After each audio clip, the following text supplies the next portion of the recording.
Yes.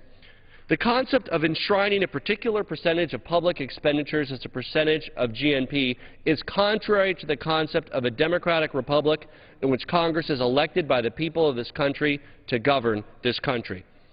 For these reasons and others, I strongly urge a no vote on the rule and the bill, and I yield back the balance of my time. The gentleman yields back his time. Gentleman from Georgia. Mr. Speaker, at this time I'm pleased to yield 3 minutes to a gentleman who held a very persuasive special order on this topic last night, the gentleman from Arizona, Mr. Franks. Gentleman from Arizona is recognized for 3 minutes. I certainly thank the gentleman. Mr. Speaker, all financial budgets will eventually balance. No individual, no family, no business, and no government can indefinitely continue to spend more money than they take in without someone having to make up the difference. Mr. Speaker, that includes the federal budget of the United States. Neither Mr. Obama nor congressional Democrats can repeal the laws of mathematics. The federal budget of the United States government will eventually balance. The question is whether the White House and those of us in this body will balance this budget ourselves by wise policy, or national bankruptcy and financial ruin will do it for us.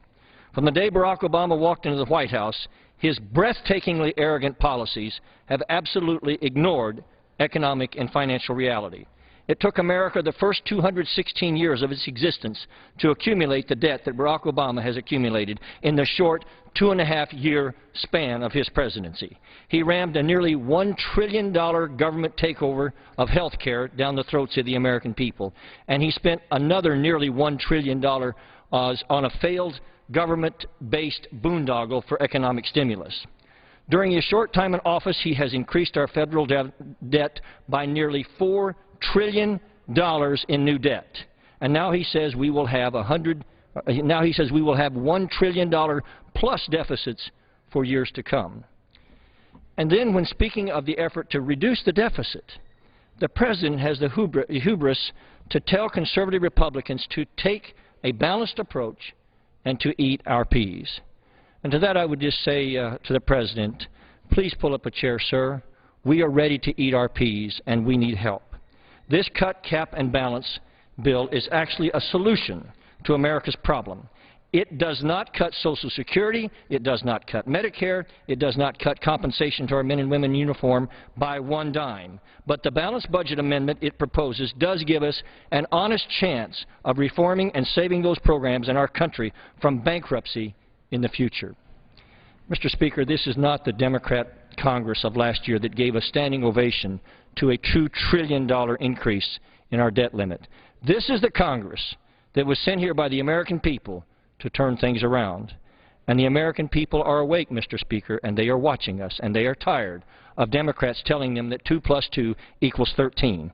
And if Democrats and the President are not willing to give the American people this chance by helping Republicans pass a balanced budget amendment in this Congress, the resulting consequences will be theirs alone, and I believe the people will hold them accountable.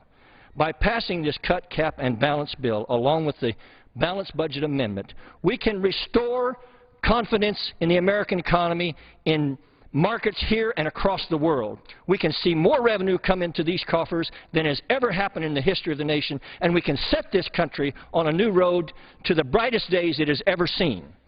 It is something that is truly an opportunity beyond our dreams, and this is the time to do it. And by the grace of God, that's exactly what we intend to do. Thank you. Gentleman's time has expired. Gentleman from Massachusetts. Yeah, Mr. Speaker, let's be clear. Under the Republican plan, they will cut Social Security and Medicare by $6,000 per senior citizen. Talk about a tax increase. At this point, I'd like to yield 1 minute to the gentlewoman from Texas, Ms. Jackson Lee. Gentlelady from Texas is recognized for 1 minute.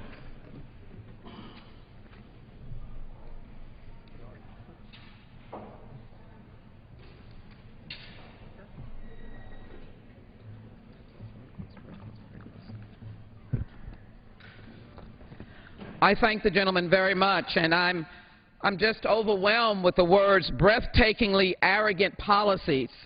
I'm literally shocked, and let me tell you why. When you want to understand, my Republican friends, why we're in the position we're in, what about the 37.5% of the debt being the Bush-era tax cuts? Tax cuts. of which this bill and any of your negotiations don't in any way suggest revenue, which the American people understand.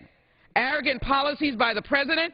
The recovery and reinvestment was only 5.2%, creating 3 million jobs. Let me say that again, 3 million jobs. And the economic downturn came about with the Iraq War and others. So today, my friends, come on the floor of the House with the cut, cap, and balance. As a member of the Judiciary Committee, let me suggest to you that the amendments that were put in the bill have destroyed any sense of balance to the balanced budget amendment. But I've can I?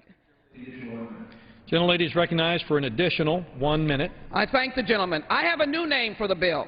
Tap dance around the question of revenue and lifting the debt ceiling, done 60-plus times over America's lifetime with Reagan, Carter, President Bush and Clinton.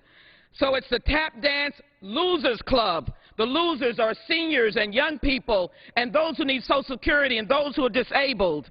And then finally, instead of balanced budget amendment, it is the benefits of those who are in need, the young people who are looking forward to a new attitude and opportunity in this nation. What do we need? Not the cut, cap, and balance, which in no way invests in America. It no way ends the loopholes that are prevailing. It will block the United States Congress from closing loopholes of those who make billions of dollars every 3 months.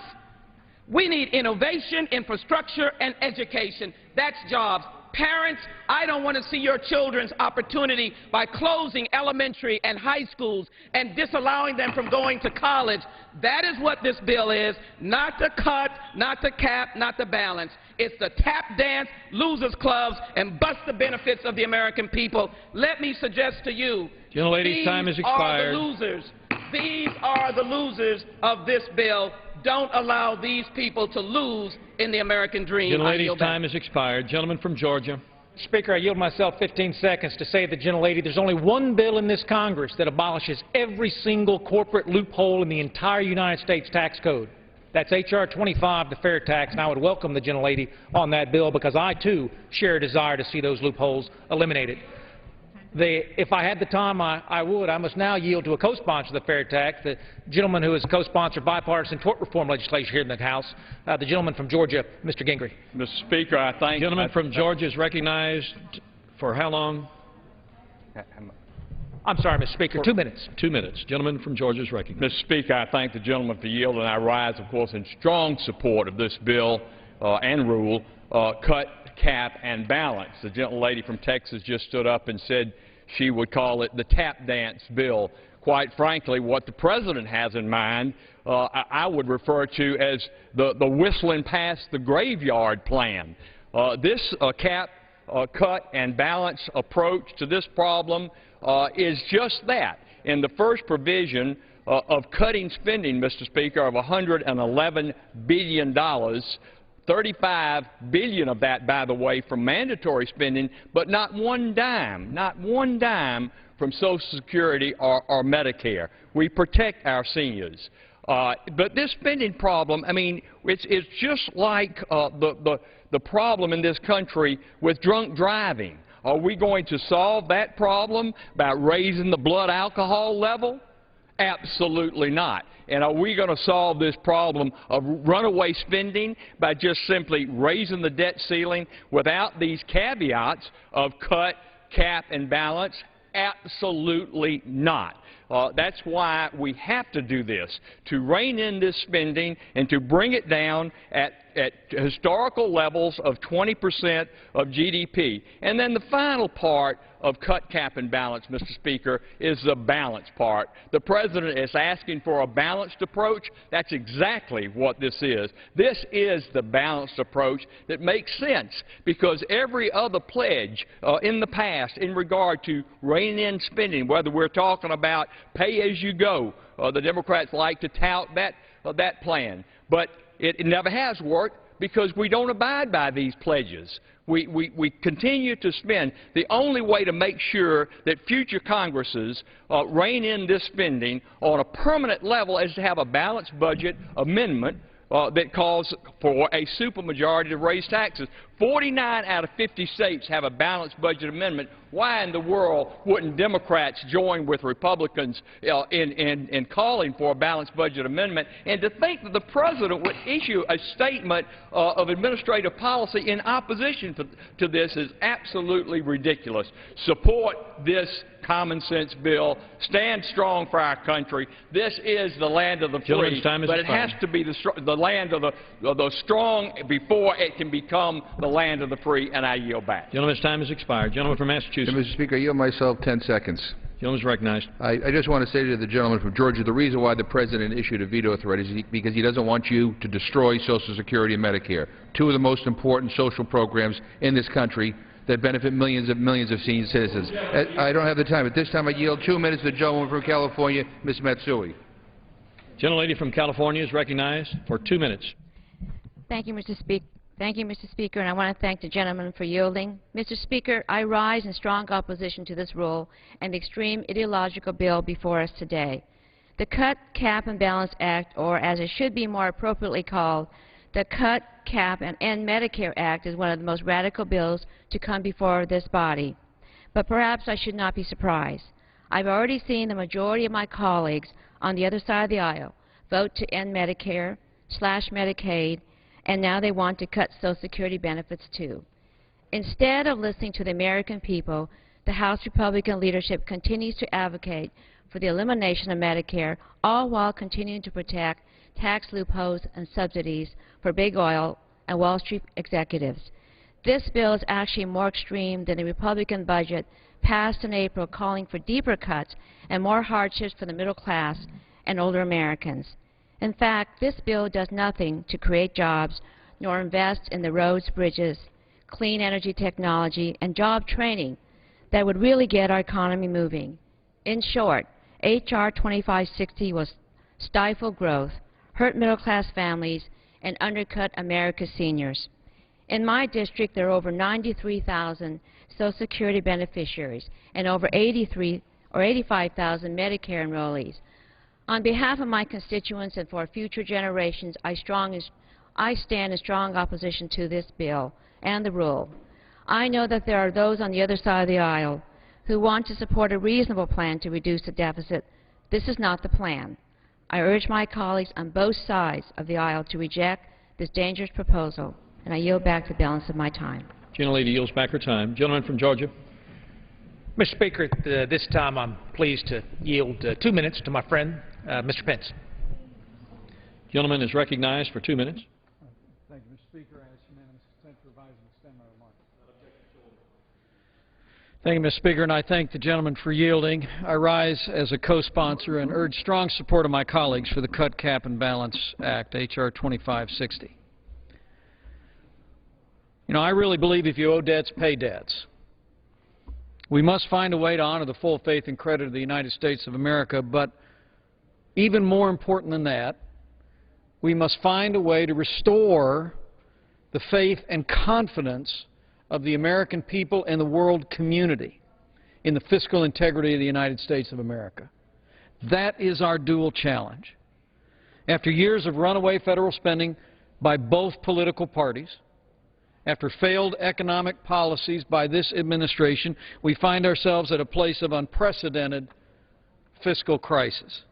More than a $14 trillion national debt, $1.65 trillion deficits, and we now borrow more than 40 cents of every dollar that we spend here in Washington, D.C.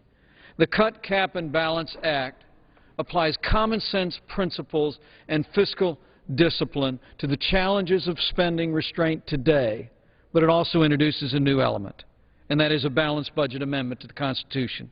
Yes, we cut spending by $111 billion next year, about $5.8 trillion over 10. Yes, we cap federal spending to back under 20% of GDP. But I think the time has come to make any increase in the debt ceiling contingent on sending a balanced budget amendment to the states, and here's why. Washington, D.C. is not only broke, it's broken. Let me say again. After more than a decade here, seeing my party in power in Congress and in the White House, seeing another party in power in Congress and the White House, I am convinced that Washington, D.C. is not only broke, it's broken. And the American people know in their heart of hearts there's something missing in the equation. And it's the guardrails in the Constitution of the United States of America. It is the guardrails that say it must be the objective of the Congress and of this and in future administrations to live within our means. 31 states have a balanced budget requirement in their Constitution. Indiana has a prohibition on incurring debt. 49 states require balanced budget. The time has come to cut.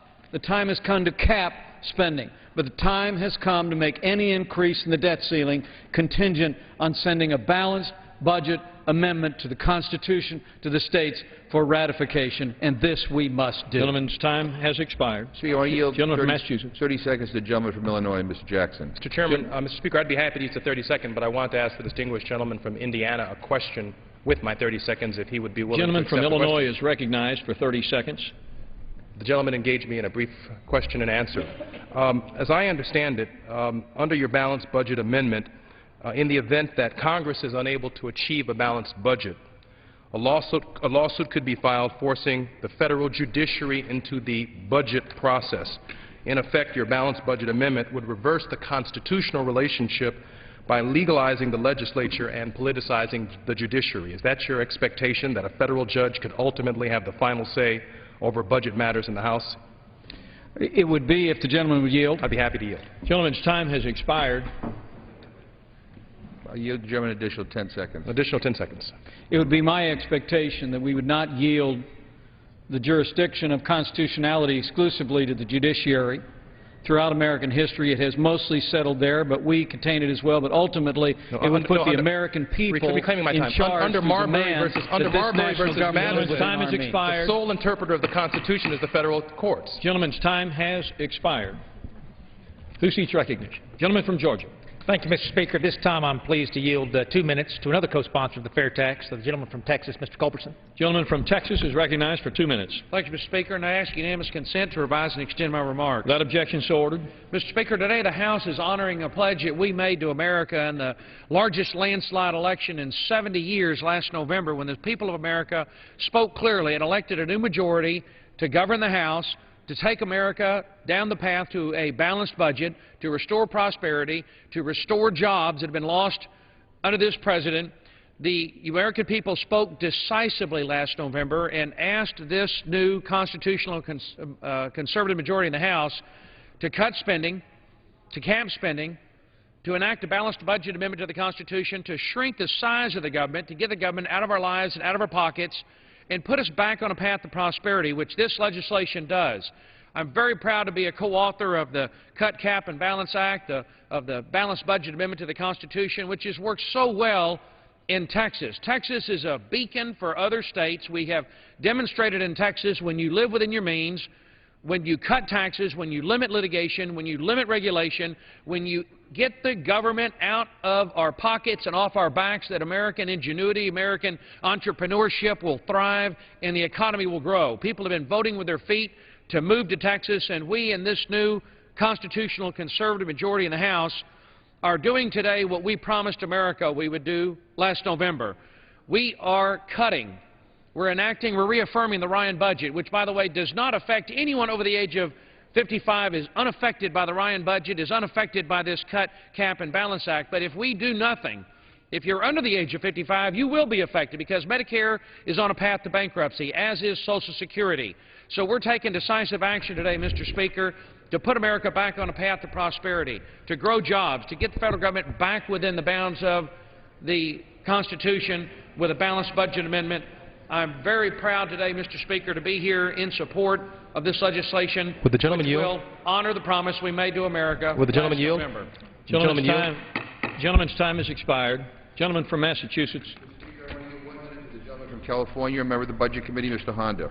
Gentleman from California is recognized for 1 minute. Thank you, Mr. Speaker. I rise today to oppose this ridiculous cut, cap, and balance proposal. By walking away from every negotiation, from the Deficit Commission to the Biden Commission to direct talks with the President, Republicans have made it clear that they place petty politics above responsibly solving the country's budget challenges. This is the first budget bill, or deficit reduction plan in the past quarter century that fails to specifically protect programs for the most vulnerable Americans from across-the-board cuts. The Duck, Dodge, and Dismantle Act will butcher Social Security, Medicare, Medicaid, unemployment insurance, child nutrition, the Supplemental Nutrition Assistance Program, nutrition for women, infants, and children, Planned Parenthood, supplemental income for the elderly, public schools, teachers, and pay for firefighters and cops. All so that the Republic can protect tax breaks and tax subsidies for the wealthy and powerful by erecting a constitutional barrier to any measure that would raise any revenue. This bill is as extreme as it is unprecedented. It is not a serious response to months of good faith negotiations by the Democrats. I call on the House Republicans to stop the games and the posturing and do the responsible thing for the American people. And I urge my colleagues to reject this bill. Gentleman's time has expired. Gentleman from Georgia. Mr. Speaker, at this time it gives me great pleasure to yield 2 minutes to the gentleman from Louisiana, Dr. Bastani. Gentleman from Louisiana is recognized for 2 minutes. Thank you, Mr. Speaker, and I thank the gentleman for yielding time to me. Our country is at a pivotal point in its history. Economists would call this an inflection point, but for those of us who are not economists, it's a critical time. It's a pivotal point. We have to decide, are we going to compete in the 21st century and see this country prosper and lead in the 21st century? Or will we sink in a sea of red ink? That's what it's come down to. I think we need to move forward with a bold plan. We haven't seen anything from the President. He hasn't put anything on the table. We're coming forward with a plan that's credible. It lays out a path, a credible path, to get us back to fiscal sanity. $46,000 for every man, woman, and child is what the debt stands at today, and that does not include the unfunded liabilities going into the future, which takes us well north of that figure. We have a lot of work to do. It's time for this Congress to get serious about its responsibility to bring fiscal sanity and fiscal balance back. We have a spending problem. There's clearly a spending problem. But if you look at the two fundamental problems facing the country, it's our unsustainable debt, but it's also the lack of economic growth to create private sector jobs. Now, if we take the path that our friends want to take, they're going to raise taxes. They're going to raise taxes across the board. And what you're going to see is worsening economic situation. We're not going to see the kind of job growth. In fact, we very well could go back into recession with that type of plan. Our plan puts us on a sustainable path, coupled with tax reform, coupled with an energy strategy, which we have, and moving forward with an aggressive export-oriented trade policy. You'll see a competitive America. You'll see job growth in this country. But we got to get spending under control, and today is the day we can cast that vote. Today is the day we can decide we're going to restore American competitiveness, we're going to restore American credibility, and we're going to restore American confidence. And with that, I yield back. Gentleman's time has expired. Gentleman from Massachusetts. To the gentleman from Louisiana, that we can't compete without investments in innovation, in infrastructure, and education. And the bill that my Republican friends have brought before us today on the floor would devastate this economy. It would absolutely devastate the American economy. At this point, I'd like to yield 2 minutes to the gentleman from New York, Mr. Serrano. Gentleman from New York is recognized for 2 minutes. Without objection, so ordered. I thank the gentleman. I rise today to speak against this rule and this bill. This will not solve our nation's problems, but instead devastate our economy and the most vulnerable in our society. Our nation has run into fiscal problems for 3 reasons, none of which are addressed by this bill: Bush tax cuts, foreign wars, and the recession. When the fiscal situation of the government was better, I warned that their spending on tax cuts and foreign wars would cause problems which Republicans would then balance on the backs of social programs. But when the times were good, Republicans ignored these valid concerns, saying that tax cuts pay for themselves, and famously, deficits don't matter. They were wrong, and working families are suffering. Now we get the explanation that by cutting government jobs and spending, you will create jobs and revive the economy. However, it is clear that what we really need are good, stable jobs and stimulus in order for the economy to grow again. My constituents never got the benefits of the Bush bubble. They worked the jobs that were available and paid their taxes. Now the jobs have evaporated, and the social safety net that they paid into is under severe threat. I will vote against this bill on behalf of my constituents and the people like them across this nation. I will be casting a vote for fairness and economic growth, against the Bush policies that the Republicans are seeking to extend, and for a better future for our children. Our nation became great by making investments in our people and infrastructure, and by creating a stable middle class and a robust social safety net. It became great through Americans supporting one another and paying their fair share of the taxes. Today, we watch as the Republicans continue to turn their backs on that history and continue their push towards a me-first economic system. I want no part of that bleak future, nor should our nation.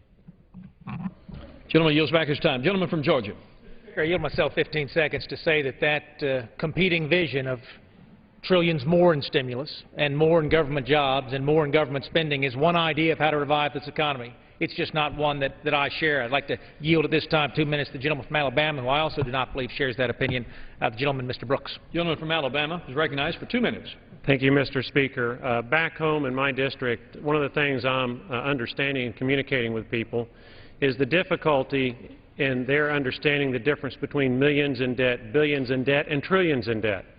And so I heard an analogy the other day that I thought was appropriate that hopefully will help the American people better understand the financial situation in the United States of America.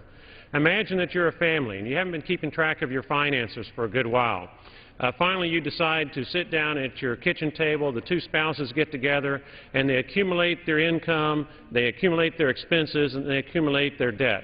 And as they go through their income, they discover that they have about $50,000 that they can spend. That's their income for the upcoming year. And then they look at their expenses, and they put all the bills together and how they spent over the past year, and they discover that last year they spent $80,000. Meaning that they have spent $30,000 more than their income. And then finally they pick up their Visa card bill. And that Visa card bill is $320,000. Well, those are the exact same ratios that we're talking about with the United States government and the debt that we face. We've got a budget that is around $3.5 trillion. We've got an income that's a little over $2 trillion, and we have a deficit that is $14.3 trillion. All of that is unsustainable. It is a financial house of cards, and we have to take a tough but reasonable course, and that's what cut, cap, and balance is all about. Cut, cap, and balance. That is the way to restore financial security for the United States of America, and that is the way to create jobs. Mr. Speaker, I yield the remainder of my time. Gentleman yields back his time. Gentleman from Massachusetts. Speaker, I yield 3 minutes to the gentlewoman from Connecticut, Mr. Lauro. Gentlelady from Connecticut is recognized for 3 minutes.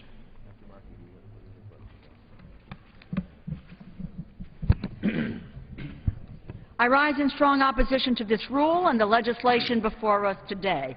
If we do not act in 2 weeks, the United States will, for the first time in history, default on its debt. With the economy in a vulnerable position right now, we should be working to create jobs instead of acting responsibly and in a bipartisan way to raise the debt ceiling.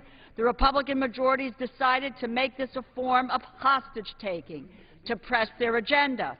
Congress has always paid for its past financial commitments, with Republican majorities agreeing to raise the debt ceiling 7 times during the Bush administration. Everyone understands the long-term challenge posed by budget deficits, and President Obama and Democrats support a balanced approach to addressing that challenge. Yet, the ideological and extreme bill before us today does not address the #1 concern of the American public, jobs, but rather seeks to implement an agenda that will in fact destroy jobs and the social safety net, ends Medicare, and reduces the Social Security benefits that our seniors have earned and deserve. Rather than making investments to create jobs and economic growth, the Republican majority is proposing cuts which will lead to a loss of hundreds of thousands of jobs, even as we are mired in unacceptably high unemployment. With this bill, the Republicans choose to put in place a spending cap that will cement in law the Republican budget that chooses to end Medicare, places the burden of deficit reduction on the backs of middle class and the most vulnerable. And finally, the Republican majority is choosing to hold an increase in the debt ceiling hostage to an approval of an amendment that will make it impossible to raise revenue. What do I mean? It will make it impossible to end the subsidies to big oil, make it impossible to close the loopholes that allow corporations to ship their jobs overseas or abuse tax havens that allow them to pay almost nothing in federal taxes. To achieve deficit reduction, they will end Medicare, implement deep cuts to Social Security and other programs that are critical to the middle class. Instead, what they need to do is to go after the 12 largest corporations in this nation. The Citizens for Tax Justice has said that those corporations pay a negative 1.5% tax on $171 billion in profits and about $64 billion in tax subsidies. You want to do something to balance the budget and deal with deficit reduction? Go after those corporations that are paying zero in taxes, instead of going after middle-class Americans or seniors who rely on Medicare and who rely on Social Security. Mr. Speaker, this Republican agenda undermines America as a country where middle-class American families have an opportunity for a decent retirement. Oppose this outrageous piece of legislation. Gentlelady's time has expired. Gentleman from Georgia. Mr. Speaker, this time Would the gentleman from Georgia yield to a question? I don't have the time. Sure you do. I've already allotted to my colleagues, but I know that your side has lots of time. This wouldn't be taken out of your time if you're yielding to a question. Jackson, the answer is no. At this time, I would like to yield, however, Mr. Speaker, to a colleague who is a great leader on this issue, the gentlelady from Tennessee, Ms. Blackburn. Gentlelady from Tennessee is recognized for how long? 2 minutes, Mr. Speaker. 2 minutes. Thank you, Mr. Chairman. This is quite an interesting debate that we're having, and I think it is a historic day. It is a time when we have the opportunity to do something about the out-of-control, reckless Washington spending. It's long overdue. And I had an email from a constituent a few minutes ago. They're watching the debate. And I would offer to my colleagues, I think lots of Americans are watching this debate. They're waiting to see if we have the courage, if we have the political will to actually do something about spending money we don't have for programs our constituents don't want. Amazingly, my constituent could not believe that there are people who would actually come to this floor and say that they opposed cutting what the federal government spends, because we're borrowing 40 cents of every dollar that is spent. They were amazed that people would oppose placing a cap over what that government can spend, and they were quite amazed that they would actually stand and oppose a balanced budget amendment, something that is long overdue for our country. You know, this problem has been years, decades in the making. I think we all agree with that. But I also think there's one thing that we will all agree with. The past 3 years has seen such a rapid rate of accelerated spending that it has added $3.4 trillion. This administration has added $3.4 trillion to our debt. Unprecedented. And indeed, included in that was the passage of the President's health care bill, PPACA, or Obamacare, which spent another $1.2 trillion. And by the way, to my colleagues, you all made the choice in the decision in that bill to cut $575 billion out of Medicare. I just remind you of that. The time has come for fiscal responsibility. It is time to pass cut, cap, and balance. I encourage my colleagues to support the rule and to support the bill, and I yield back. Gentlelady's time has expired. Gentleman from Massachusetts. Mr. Speaker, before I yield to the gentleman from Massachusetts, I just would like to respond to the gentlelady from Tennessee when she talks about the need for political will. What we need is the political will to stand up to big oil and to end subsidies that amount to corporate welfare. The bill that my Republican colleagues are bringing to the floor today lets them off the hook and instead goes after the poor and the most vulnerable and our senior citizens. That's why this bill is so outrageous, because it's so unfair. At this time, Mr. Speaker, I'd like to yield 2 minutes to the gentleman from Massachusetts, Mr. Markey. Gentleman from Massachusetts is recognized for 2 minutes. Thank you. I thank my friend from Massachusetts. Americans today are getting an up-close view of Republicans' misguided plans, misplaced priorities, and massive assault on the middle class. It's not, as they call it, cap, cut, and balance. It's really a cash cow for billionaires. The Republicans are pushing grandma and middle-class families overboard while protecting the super-rich and the powerful. Will Republicans protect grandma's Medicare and Social Security checks? No. Grandma is being pushed overboard. What about programs that help low-income children visit their doctor? No. They are getting pushed overboard. What about programs that ensure that veterans' benefits are paid on time? No. Veterans are being pushed overboard.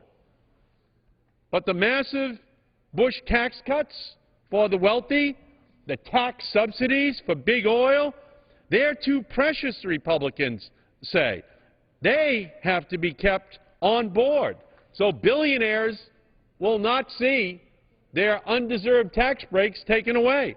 The oil industry will not see their unjustified tax subsidies as consumers are tipped upside down at gas stations taken away from them.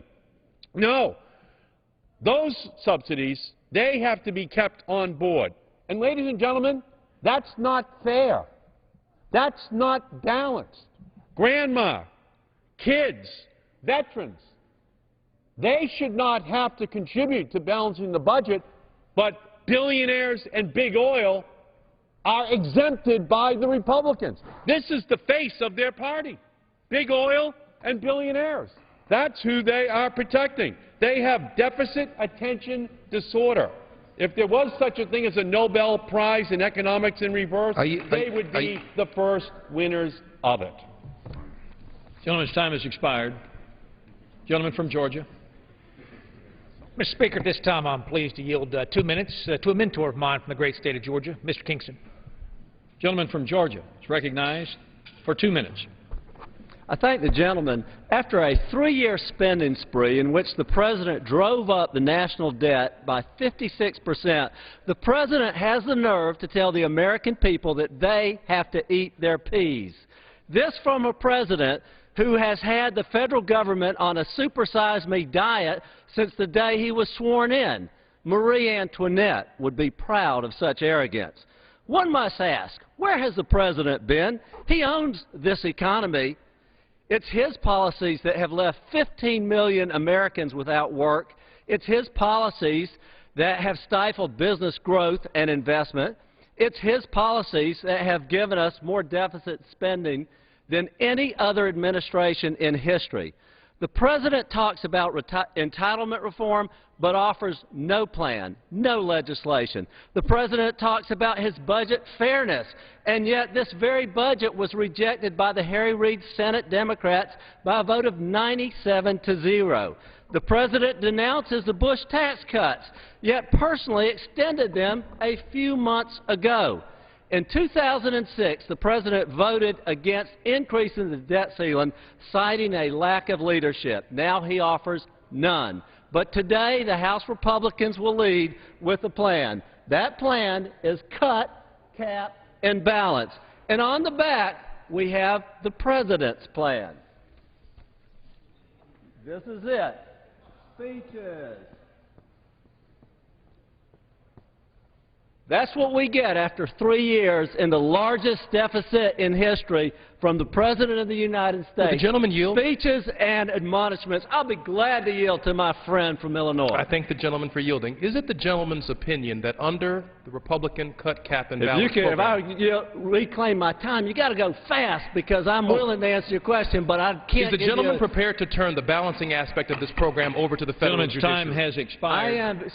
The President has backed us up against the wall. If we don't do something serious, is the gentleman prepared to turn the balancing aspect over to the federal judiciary? I agree with you. By law, we need to have a balanced budget amendment so that Congress' hands will be tied from increasing the deficit. Will it be the responsibility of the federal judiciary? And I yield back to my friend. Gentleman from Massachusetts. Mr. Speaker, at this time I'd like to yield 2 minutes to the gentlewoman from Maryland, Ms. Edwards. Gentlelady from Maryland is recognized for 2 minutes. Thank you, Mr. Speaker. I rise in opposition to the rule and the underlying bill. For months, our colleagues on the other side have known of the need to avoid a default crisis and meet our nation's obligations. But instead, today, they move with lightning speed to the floor a sham bill that's nothing more than a way to score political points at a time that we need, the markets need, and the world needs seriousness. It's time to meet our obligations for seniors, retirees, and veterans, for Social Security and Medicare, and to create jobs and grow this economy. Those on the other side of the aisle know that the bill that's on the floor today would do nothing like that. The underlying bill would in fact reap catastrophic consequence for our nation's economy and our most vulnerable communities, and that's the truth. What kind of majority wants to throw our economy into another tailspin by having us default on our obligations? Well, I'm going to tell you, it's the irresponsible kind. They've been unrelenting in their quest to eliminate Medicare and cut Social Security, and this bill is no different. The American public needs to understand what's at stake here. It's the default on our nation's obligations that will throw out of whack Social Security, Medicare benefits, veterans benefits, everything that we know in this economy because of the foolishness that's going on here in this chamber. And with that, I would ask us to yield, and I ask my colleagues to please be responsible, protect our future, protect our children's future, invest in our roads and our bridges and our infrastructure, create jobs, but please stop this foolishness. And with that, I would yield, and I would ask for a no vote on the bill and a no on the underlying rule. Gentlelady yields back her time. Gentleman from Georgia. Mr. Speaker, I reserve my time. Gentleman's time is reserved. Gentleman from Massachusetts. Mr. Speaker, I yield 1 minute to the gentleman from Illinois, Mr. Jackson. I thank the gentleman for from yielding. Illinois is recognized for 1 minute. Thank you. I'm going to try and speak as quickly as I possibly can. Under the balanced budget amendment, the sole responsibility for interpreting the Constitution of the United States is the federal court system, a federal judge. And I wanted to ask the chairman if he'd join me in just an answer to the question, since it's on my time, what would qualify a federal judge to cut a federal program? What would qualify them? Would we take them through a process in the Senate asking them what programs they support? Are we politicizing the judiciary? Be happy to yield. I thank the gentleman from yielding, and the answer is there's absolutely nothing different from this amendment than any other amendment in the Constitution that relies on the judiciary to interpret it. So instead of the Congress of the United States making a judgment about programs and then answering to the people in an elective political process, we are shifting the responsibility to a federal judge to make a cut in a program. Is that correct? That is not correct. The responsibility lies here, as my colleague knows. But as is true with every word in the Constitution, Reclaiming my it time. relies on the judiciary. The responsibility for interpreting the Constitution is a federal judge. Under a balanced budget amendment, a federal judge would be responsible for cutting these programs. Is that correct? If the gentleman would yield, I have the sponsor of the legislation right here to answer that very question. Gentleman's time has expired. Gentleman from Georgia. I reserve my time. Gentleman's time is reserved. Gentleman from Massachusetts. Mr. Speaker, I have no more speakers on this side. So I will. If the gentleman has additional speakers, I'll let him. I don't, though. I do have the resolution sponsor here to answer any questions you all might have. He didn't answer any of them last night, so I'm not sure we're going to get many answers here today. Let me yield a minute to the gentleman from Florida. I thank the gentleman for yielding. Gentleman from Florida is recognized for how long? 1 minute. I will not take a minute. I just asked the sponsor of the bill, as I did last night in the Rules Committee, do you genuinely believe that this particular measure is going to become the law? If the gentleman will yield. I yield. I genuinely hope it does become the law. I think the American people deserve this federal government that lives within the confines of a balanced budget I heard the amendment. word that you hope. Let me tell you what I told you last night. I bet you cash money that it ain't going to become the law. If the gentleman will yield. I yield. Gentleman yields his time. The gentleman yields his time. I don't take cash bets, but you know what? You also talked about bouncing. And the only thing that's going to bounce is the government's check. He said Gentleman has yielded back his time. Oh, I'm sorry. I thought he yielded to me. Gentleman controls his time and has yielded back his time. Gentleman from Georgia. I reserve my time. Gentleman continues to reserve his time. I'm the final speaker. I'm prepared to close. Okay. Gentleman from Massachusetts. Mr. Speaker, I yield myself the remaining time. Gentleman is recognized. Mr. Speaker, once again, I stand in strong opposition to this closed rule and to the underlying bill. It's time for a grown-up moment, Mr. Speaker. It's time for the members of the House, Republican and Democrat, to come together to address the looming crisis over the debt limit. We are exactly 2 weeks away from the possibility of the United States defaulting on its obligations of not paying its bills. This is not an acceptable outcome. I know that there are some on the other side of the aisle. In fact, I talked to one just this morning who will not vote for anything that raises the debt ceiling. That's unfortunate. Default would result in collapsing markets and skyrocketing interest rates. It would deal a devastating blow to the full faith and credit of the United States. It would throw even more Americans out of work. The bill before us does nothing to prevent that outcome. Slashing Medicare and Social Security while protecting tax cuts for the wealthy is not a responsible solution. I think the American people have made it clear in poll after poll after poll. They have said to my Republican colleagues, keep your hands off of Medicare and off of Social Security. What my Republican colleagues are trying to do with this legislation is lower the standard of living for our senior citizens. They deserve a hell of a lot better. The fact of the matter is our senior citizens have built this country. They have worked hard to make this country what it is today. They deserve better from this Congress. They should not have to pay to balance this budget because they did not cause this economic crisis. And it is just simply unfair to protect all this corporate welfare, all these tax loopholes to protect corporations with jets and, to protect corporations so they don't have to pay taxes and they can incorporate overseas in Bermuda or the Cayman Islands. I mean, it's just wrong. It is wrong to continue these subsidies to big oil that have made billions and billions and billions of dollars. Why aren't they paying their fair share? And, Mr. Speaker, it is just wrong to radically alter the Constitution of the United States of America. We need to focus on jobs and innovation plus infrastructure plus education equals jobs. We have to invest as well as cut. This bill would slash the investments we need to put people back to work and to grow our economy. It cuts Pell Grants. It would cut education at every level. It would cut monies for roads and bridges. It would cut money that would help this economy grow, that can help put more people back to work so we can start reducing the debt in a responsible way. Mr. Speaker, at the end of this debate, I will ask the House to defeat the previous question. If the previous question is defeated, I will offer an amendment that will ensure that this bill does nothing to impede job increases and economic growth. So a vote in favor of the previous question is a vote to increase unemployment and to threaten our economic recovery. Given the fact that you gave us a closed rule, I don't think it's too much to ask that we have at least some language in here that protects jobs and that would protect the American worker. I ask unanimous consent to insert the text of the amendment in the record along with extraneous materials immediately prior to the vote on the previous question.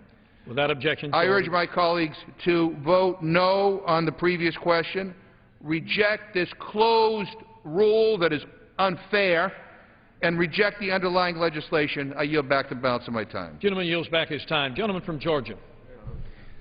I thank you, Mr. Speaker. I yield myself such time as I may consume. Gentleman is recognized. Mr. Speaker, it was 224 years ago that the Constitutional Convention was wrapping up that summer of 1787. Ben Franklin walked out of the front door, and a woman asked him, "What did you create?" And he famously responded, "A republic, if you can keep it."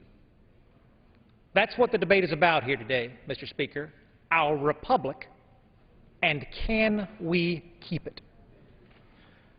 Mr. Speaker, the last time we debated a balanced budget amendment was back in 1995, 16 years ago. And at that time, Minority Leader Steny Hoyer said this: "This country confronts a critical threat caused by the continuation of large annual deficits. I am absolutely convinced that the long-term consequences of refusing to come to grips with the necessity to balance our budget will be catastrophic, and those who will pay the highest price for our fiscal responsibility should we fail will be those least able to protect themselves and the children of today and the generations of tomorrow." Mr. Speaker, this debate is about those who are least able to protect themselves, and this is about the vision that we have chosen for ourselves as Americans. 223 years ago, Mr. Speaker, in a letter written in November, Thomas Jefferson said this: "I wish it were possible to obtain a single amendment to our Constitution. I would be willing to depend on that alone for the reduction of the administration of our government to the genuine principles of its Constitution. I mean an additional article taking from government the power of borrowing." Our Founding Fathers, 223 years ago. Folks talk about a bill being rushed to the floor, Mr. Speaker. This is a debate that has been going on since the founding of our nation. Since the founding of our nation. We had this discussion in 1995. We had this discussion in 1994. Every Congress for the 10 years between 1985 and 1995, we discussed a balanced budget amendment, Mr. Speaker.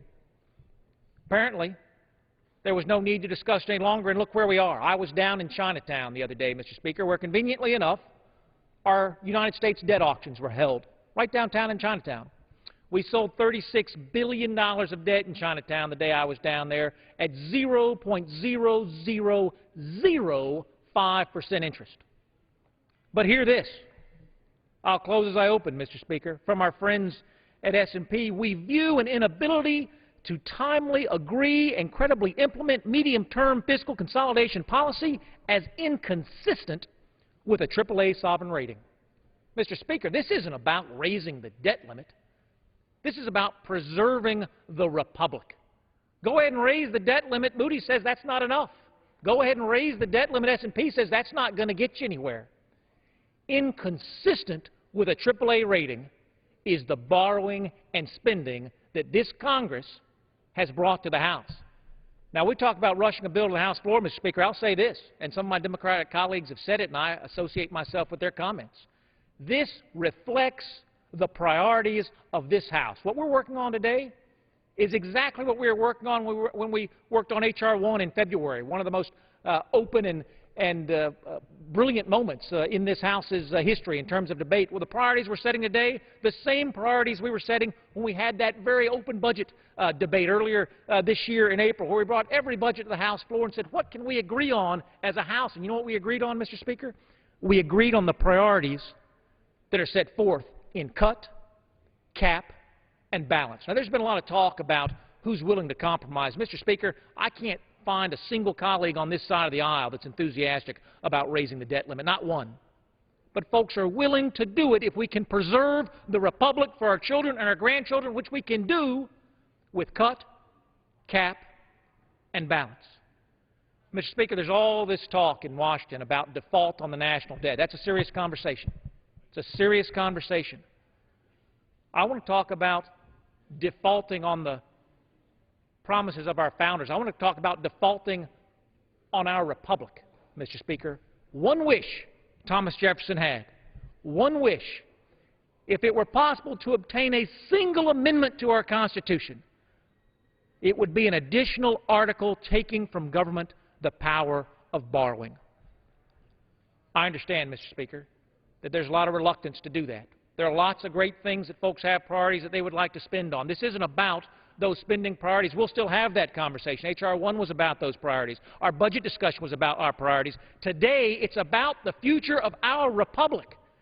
You need read no further, Mr. Speaker, than the credit rating agencies telling us that August 2nd is not the date we have to fear. Today is the day that we have to fear, because if we fail to pass this bill, our republic stands in peril. Mr. Speaker, I rise in strong support for this rule. I'm grateful to the Budget Committee for bringing forward this resolution, and I ask for a unanimous vote of support as this resolution comes to the floor. With that, I yield back the balance of my time, and I move the previous question on the resolution. Question is on ordering the previous question on the resolution. Those in favor say aye. Those opposed, no. Opinion of the chair, the ayes have it.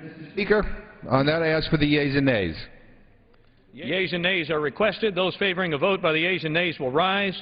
Sufficient number having risen, the yeas and nays are ordered. Members will record their votes by electronic device. Pursuant to Clause 9 of Rule 20, the chair will reduce to 5 minutes the minimum time for any electronic vote on the question of adoption. This is a 15-minute vote. A chance for you to weigh in on the debate over raising the debt ceiling and cutting spending.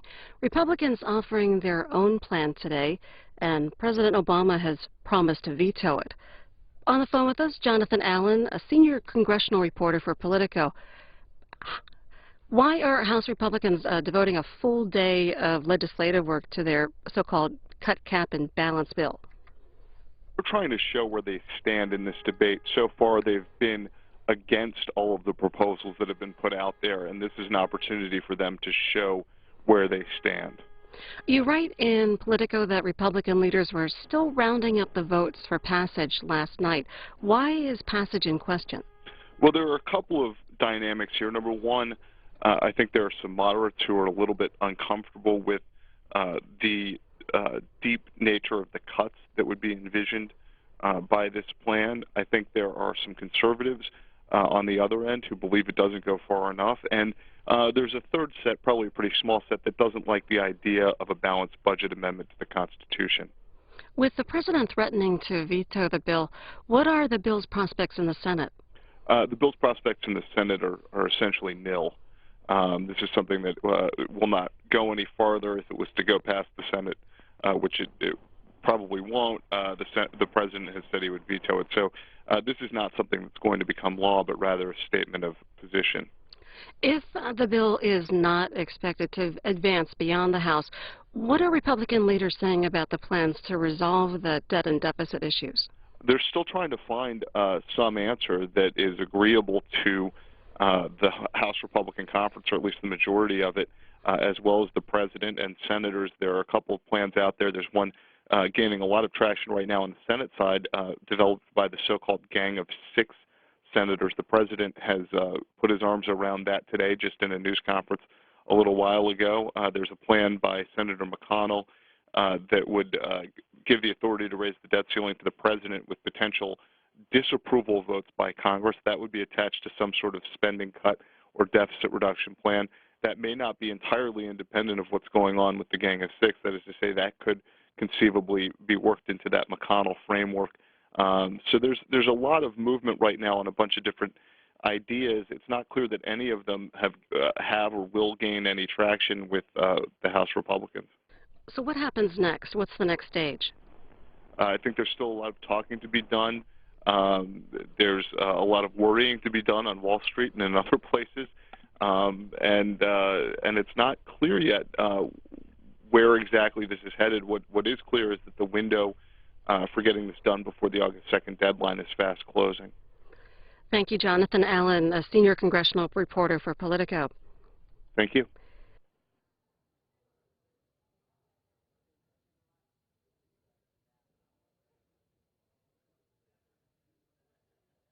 We're opening our phone lines now. Democrats call 202-585-3885.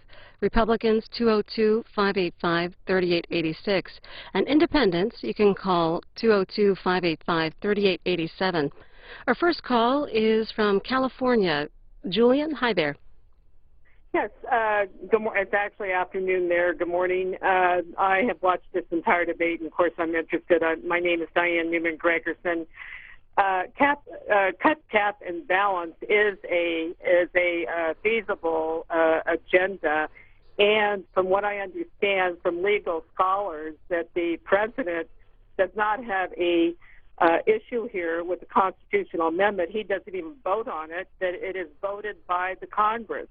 And if the House passes this, we have millions and millions of people out of work. This has got to stop. The congressman who spoke on the floor earlier from Georgia said it is today. He is right. It is today that we need to vote on this, not tomorrow, not by the 2nd, not waiting until next year. We had a continuing resolution twice now for our balanced budget, which has not been balanced. It is time. And I am a long-time worker. I have many, many relatives who are steel workers, retired, and GM workers. It is time that our government, the state of California has balanced their budget, and it's been real tough out here for us. and it still is tough. And Jerry Brown finally did the right thing. It's time that the government and that President Obama does the right thing for this country, period, end of sentence. All right, Diane was a Democrat. We're going to go now to Thelma, a Republican from Florida. Well, I think that it's bad shape is America is in with no jobs. If he vetoes this, I really think we should show President Obama the front door. That proves that he don't care about America. We need somebody in there that's going to care and show they care about America. Well, Thelma, what do you think about this plan? Why do you think this is the one that will get us where we need to go? It's not really the one. It's a stepping stone. It will get us where we can at least say, you cannot spend our money without us knowing what it's about. You can't go out there and golf every day and think we're paying. Looks like Thelma was cut off there. Gary from Norfolk. Hi. Yeah, some good comments previously. My comment here is I believe we need to protect Social Security and Medicare and Medicaid, and you know, we can't balance the budget on the backs of the poor. They're already, you know, poor enough, and I haven't really followed this a lot, but you know, I don't think that's good for Obama to you know, suggest that they're going to cut, you know, have cuts in social programs on Social Security and Medicaid and so on, Medicare. And that's my only comment. Right now, Ohio, Sandra, what do you think about the debate today? Yes. I think that the Republicans are taking this way too far. They're not willing to compromise. President Obama has put everything on the line, and they're still not willing to compromise. They need to raise the taxes on the rich. They've been getting away too long with not paying their fair share. We've seen what Kasich's done in Ohio. He's destroying the state. The Republicans hate government. They have said it over and over again. They want to shrink it to where they can drown it in a bathtub. And this cut, cap, and balance is exactly their way to achieve that. And unless the Republicans come around, they're not going to win 2012. Democrats going to end up taking back the House and going to get more Democrats in the Senate. And we need them to work together, and that's not why the Republicans were elected in 2010, was to destroy the economy. It was to create jobs, and they have done nothing but cut jobs, and it's really a sad state. The GOP plan, the so-called cut, cap, and balance bill, it would require more than $100 billion in spending cuts this year. It would create a mandatory cap of future government spending, and it would tie any debt limit increase to Congress passing a balanced budget amendment. Our next call is from Miami. Gina. Hi. I just want to say that I agree with what the Republicans are doing. We need to rein in this government, get it under control. It is a government of and by the people. It is time they start answering to us on the way they spend our money. And we're the ones who are going to rein them in. And you know what? It is shame on the Democrats, shame on Obama for scaring the seniors over Medicare. They're threatening our seniors by saying that there won't be money to pay their Medicare, which is not true. People need to open their eyes before we end up worse than Europe. So, you know, the only people suffering are us. So it's about time. And thank you, Republicans, for taking control of the situation and bringing about a balanced budget amendment. Amen. Oh, thank you. Sorry for cutting you off there, Gina. Earlier today, House Republicans met to discuss their debt reduction strategy. After House Speaker John Boehner spoke to reporters, he was asked about Senate support for the House Republican plan. We're going to listen to this and take more of your calls.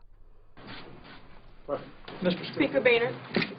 I understand the grievances you guys have with the Senate not passing this when it comes to the balanced budget amendment, part for the two-thirds and so on. But how can you say that this is a legitimate plan, criticize the President for not having a plan when this does not have a chance of passing the Senate?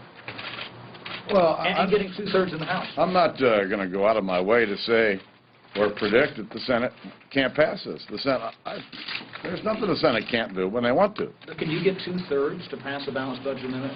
This is contingent upon. In 1997, the 2/3 necessary for a constitutional amendment passed the House and got 66 votes in the United States Senate, one shy of the votes necessary.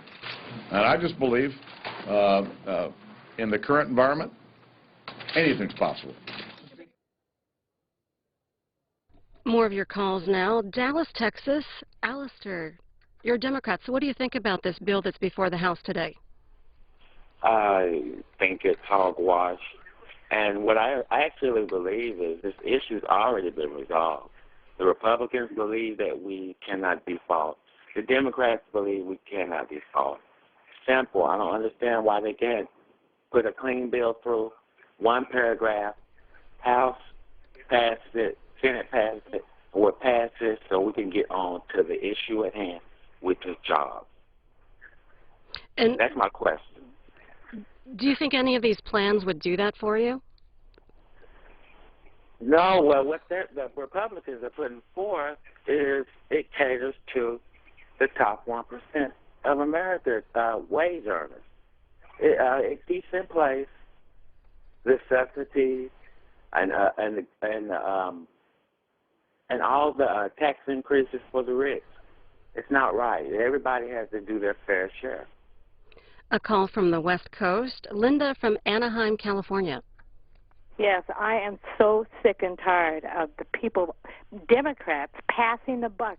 They at one time they had the House, they had the Senate, they had everything, and they did absolutely nothing. And now all we hear is they're belly aching. This isn't going to work. Democrats are absolutely, they don't even get it. Linda, we're what do you trying to balance this. We're over our heads. There's too many people in the wagon, and we can't pull them anymore. So, Linda, what do you think about this plan that's being called the fallback plan, offered by Senate leaders Reid and McConnell, that would allow the president to raise the debt limit in return for a smaller package of spending cuts? I think it stinks. I think it stinks. In fact, I think that anything that especially Reid has agreed to, you better begin to hold your nose, because there's a reason why for it. And no, this cap and this cap and balance, it should happen. They haven't. Give us a plan if they don't like it. I don't see any Democrat coming forth giving any kind of plan other than they don't like ours. I just don't get it. Thomas is an independent also from California. Hey, Thomas. Hi, how are you? Yeah, basically I'm just going back to what some of the Democrats are showing with their little charts and stuff, and looking how much went back into Bush years with the wars and all those things. And in a sense, I totally agree with them that there was way too much spending, but they keep looking at Bush and I guess the Republicans as the ones. I'm an independent, so I kind of look at what everybody's doing. Remember, the last 7 years or so, it has been a democratic society over there in the House and the Congress and everything. And to me, let's move on with this. I think this is the best thing to be able to do. Let's go from here. I'm 64 years old. I'm not really worried about Social Security and stuff. I know it's going to be coming on my plate, because I know that what they're saying, if this does go through, it's 55 or younger. But you know what? I've been putting money away, and that's what everybody should be doing anyhow. So, to me, let's pass this thing and move on with it. So the House right now is taking a couple of procedural votes related to that Republican debt reduction plan. More debate is expected this afternoon. Right now we're going to talk with Houston, Texas. Florida, is that it? Florida, hi. Florida. Yes, thank you. You know what? I've got a humongous problem with all this. I've been apolitical pretty much all my life, and one reason is because I don't understand any of this stuff, which looks like political posturing or something. When we look at what this country is doing around the world, the countries that we are supplementing and giving to, I just really don't understand this numbers game. How on earth can we justify doing any kind of aid around the world when we are talking about our purse being empty? it just seems like a real big joke. And for those of us who absolutely cannot get involved 100%, this is why it looks like a comedy of errors. It's absurd. We had a couple of callers earlier from California. This morning, Representative Karen Bass was on Washington Journal. She said that when she was Speaker of the California State House, the state went through the same debate over passing a balanced budget amendment. Here's what she said this morning. Congresswoman Karen Bass is our guest. She represents California's 33rd district, which includes Los Angeles. She is in her first term, one of the few Democrats to come into her first term. Yes, but there's 11 of us now. There was just 9, but today, as a matter of fact, at 1:30, we will be swearing in the 11th Democrat. So I've gained a little seniority. Prior to your job here in the U.S. Congress, you were in the California Assembly, and you were the House Speaker. Yes, I was. Of the California Assembly. Which is why all of this is so familiar to me. It feels like Groundhog Day. Well, what did you learn from that? I mean, talk us through that, because when you were doing that job, Governor Arnold Schwarzenegger, a Republican, was sitting in the governor's seat, and so you've been on the front lines of these tense negotiations. What advice do you give to President Obama, to the leaders of the House and Senate right now? Well, frankly, I don't think I need to give any one of them advice. I think they have plenty of experience and knowledge. But let me just say that I did sit in the room negotiating the budget, and unfortunately, I felt as though I was a hostage, and I had a ransom note, and I had to decide what on the ransom note I was willing to do. And so I feel it's a very similar situation. In fact, my Republican colleagues in California put the same measures on that ransom note for us, because California, at the time, it required a 2/3 vote to pass a budget. We've since changed that. Now it's just a 2/3 vote to raise revenue. And so what my Republican colleagues did, they put a spending cap on the table. They put a measure on the table that said it would take 2/3 vote to raise fees, not just taxes. So some of the same measures that are being called for right now by the Republicans are the same measures that were called for in California when I had to negotiate the budget. So how did you work your way through that? Well, let me just tell you, you know what we did in California? We shut down. And so to give you an example, if we don't raise the debt ceiling, then the Treasury has to decide which bills to pay. And so 44% of our bills could literally go unpaid. That happened in California. We issued IOUs. Small businesses, many of them closed, that were dependent on, contracts with the state. Employees were not paid. They were given IOUs. And I would hate to see this happen on a national level, because we know that if the economy of the United States defaults, that has international implications. And it's just incredibly irresponsible to drive us right to a cliff and say, we're going to put the U.S. economy right to a cliff unless you meet these demands. And they are sweeping policy changes that they know they couldn't pass under ordinary circumstances, so they want to pass them under threat. That was Representative Karen Bass on this morning's Washington Journal. As this procedural vote continues, another call. Sherry, a Republican from New Jersey. Hey, Hi. Sherry. Hello. I am just so upset with all that's going on with this stuff. I'm personally a disabled person, and for them to want to reduce what little bit I get each month, they bail out the biggest banks and greediest people, but they're going to take money from us. I don't see a politician taking a reduction in their pay, reduction in their insurance. So, Sherry, you're a Republican. What do you think? Unfortunately. So you're not on board with this cut, cap, and balance bill that's Republicans No. are talking about? What would you like to see? How would you think that the government should handle the debt and deficit? Why don't they take the money back that they gave to these richest banks, who end up giving out bonuses that they weren't supposed to? All right, thanks a lot, Sherry. Allison from New Haven, Connecticut. Yes. What's your comment? Well, I just think that the Democrats have just a lovely, lovely spin on things. That poor Congresswoman from California is great at her spin. But I have to say that the Democrats have had, 3 branches of government.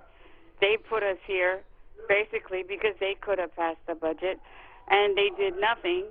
and now they want to act like the Republicans are out for blood. If I'm correct, $575 billion was cut from Medicaid, which is the poorest of poor, hey, by the Democrats. Obamacare already gutted Medicaid. So, you know, what are they trying to pin on the Republicans? And I was a Democrat, no more though. So, Cliff, a Democrat from Jacksonville, Florida, what do you think of Allison's comments? Number one, good evening. How everybody doing? Number two, I don't think she ever was a Democrat. You know, people easy can call in on a Democrat line, a Republican call in a Democrat line and say what they want to say. A Democrat can call in a Republican. So, you know, right about now, it's not about politics and not about posturing. I would like to ask you a question. Okay. Hello. Let's see if one of our callers has the answer. Okay, go ahead. Yes, I would like to ask this question.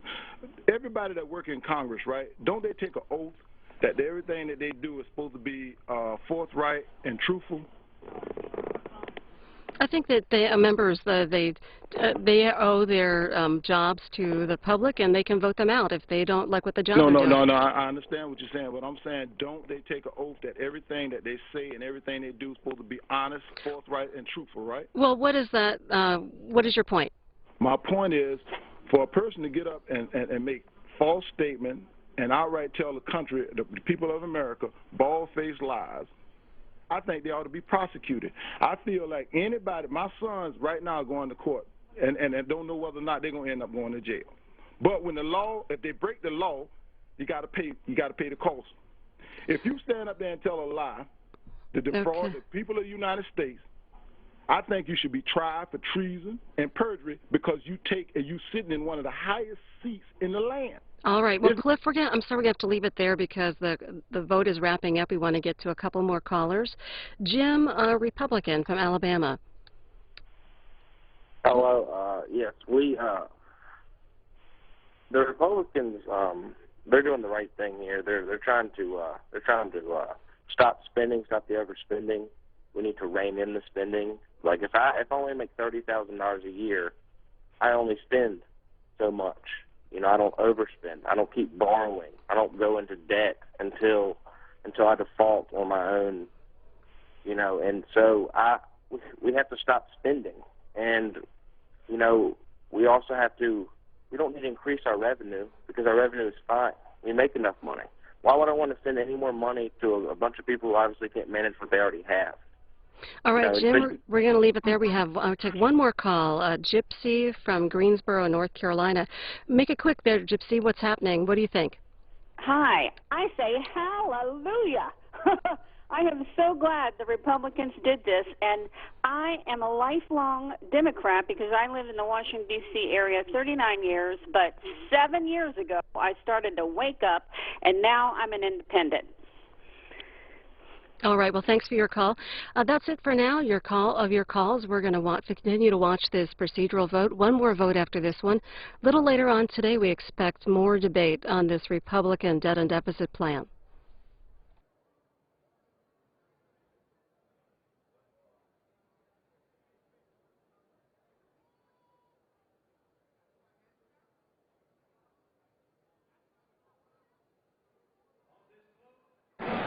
The yeas are 235.